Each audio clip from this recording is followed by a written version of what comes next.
अस्सलाम वालेकुम दोस्तों, मैं असमर अब्बास तुसा दे पे यूट्यूब चैनल जलाल विलाल ते आज सवेरे मैं उठा, मैं आख्या भाई आज व्लॉग दा बंदा केड़ा खोला। आज बंदे ही मन को नहीं लद्दा। मैं आख्या व्लॉग कैनल बनावा, के सिस्टम करा। आज सवेर दा मैं उठा, मेरे सिर ये मशीन वाले थी ये सामने मशीन पई है।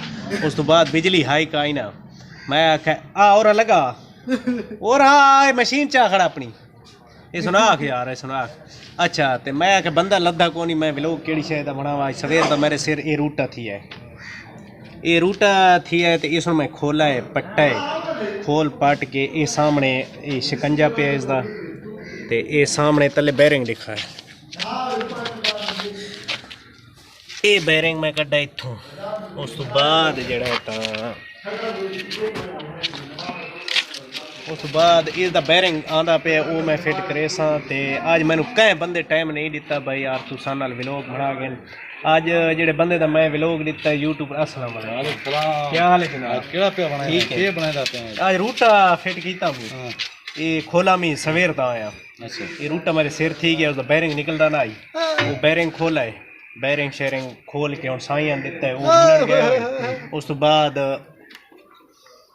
और दे ओ पैसे दे, पैसे कपड़े सीधे सीधा नहीं नहीं ओ गल कर उस नाल गल कर, कपड़े सीधे नहीं नहीं उस नाल गल कर। ए मैं दा पी है इस आप साई थी। हाँ अच्छा तो दोस्तों ये मशीन पे आई ना जुड़ी, उस तो मैं मंगे पैसे, वो आदे मैं जाना ते उस्ताद वड्डा जा। गुंगा शो कपड़े सीधे सी कह लो था शो वन्या दे आदा पे उस्ताद जी। अच्छा कपड़े सीधे सी। अच्छा पैसे कर दो ये नहीं कह ले सीधे नहीं मैं दे नसीबे बस यार, मैं सिवांदे ही ना। ਉਹ ਜਿਵੇਂ ਹੁੰਦੀ ਦੁਕਾਨਦਾਰੀ ਇਹਦੇ ਵਿੱਚ ਜਿਹੜਾ ਹੈ ਨਾ ਕੋਈ ਪੈਸੇ ਵਾਲਾ ਸਿਸਟਮ ਉਸਤਾਦ ਜਾਣੇ ਉਹਨਾਂ ਦਾ ਕੰਮ ਜਾਣੇ, ਮੇਰਾ ਕੰਮ ਹੈ ਜੋੜ ਕੇ ਦੇਣਾ। ਠੀਕ ਹੈ अच्छा तो ये रूटे दी कौन निकलती ना आई?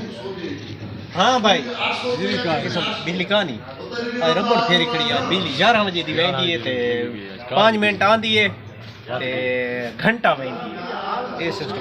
अच्छा तो दोस्तों हुण मेरे को बंदा आ वड़ा, मैं आख्या यार अज व्लॉग बना। पहले तो मैं इसकी बड़ी मेहनत की है, उस तो बाद इस आख्या यार मैं मेहरबानी मैं इतों बुला मेरे जरा है ना इधे डिप्टी होंगी है, मैं उधे नौकरी खड़ा।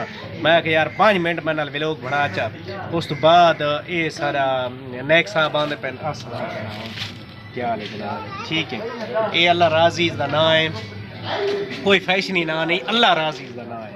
ये पंप का मालिक है, इस को ये नौकरी करींदा है, मैं इस दी दुकाना चले ना सारी ये जितनी मार्केट दिखावे ना भाई, ये जितनी मार्केट खड़ी है ये सामने वाला ये नए के सारा बिया कोई है पैगाम मेरे यूट्यूब वाले दोस्तों वास्ते। अच्छा और उसको पैसे अच्छा मशीन तो वन्या दे मां गुंगा डोर है ये पैसे तो 150 दे सी ये छोड़े।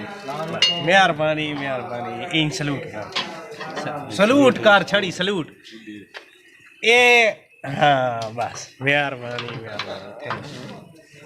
हुण बिजली ना होवे तो मैं कह इसनु किवें समझावां मैं बिजली का ही बड़ा दित्ती है छोड़। हाँ दित्ती किथे आई कोनी मेरे को आए नाम खड़े आए खड़े मैं तू वाशर रख दे सकते तल्लू नट वाली जाई वेल्ड कर दे तो मुंह कर गए। मैं चाह पीवन गया तो उस बाद हत्थी रख गए, हत्थी को नहीं रख गए ना मैं फोली ना खड़ावा। अच्छा दोस्तों अगर थानू मेरी वीडियो बोर करेंदी है तो उस वास्ते एम सॉरी करे सा मैं। ते अगर थानू मेरी गल्लां चंगियां लगदियां तो लाइक ज़रूर कीता करो, तो कमेंट च अपनी राय ज़रूर बूटे करिए मैं सौदा लेके ना। अच्छा ठीक है सौदा लेके ते लाइक ज़रूर कीता करो, कमेंट च अपनी राय सही दित्ती करो। राय ये मैं थोड़ा पूछना चाहना भाई कमेंट च ये राय दित्ती करो भाई मेरे व्लॉग ठीक होंगे थानू पसंद आंदे नहीं आंदे, या मैं वीडियो गलत बने ना या ठीक बने ना, ये कतरू चलो बिया नहीं ना प्राइवेट ना दसो तो जेड़े हो ना मेरे सब्सक्राइबर वो तो ज़रूर दसा करो यार तेरी वीडियो दी सन इंतज़ार रही है, लेकिन थोड़ी कई ऐसी चीज़ सन दिखा जी दे दिलचस्पी किनू। तो मेहरबानी मिलते हैं नेक्स्ट वीडियो। आज मेरा व्लॉग थोड़ा के मैं मजबूरन थोड़ा थोड़ा देना पाँदा है क्योंकि मेरे सिर ते काम ज़्यादा है, उडू मजदूरी करनी है तो उडू दोस्तों संगियां व्लॉग ही लाजमी नहीं होना है। मेहरबानी मिलते हैं नेक्स्ट वीडियो वीडियो लाइक ज़रूर कर छोड़ना।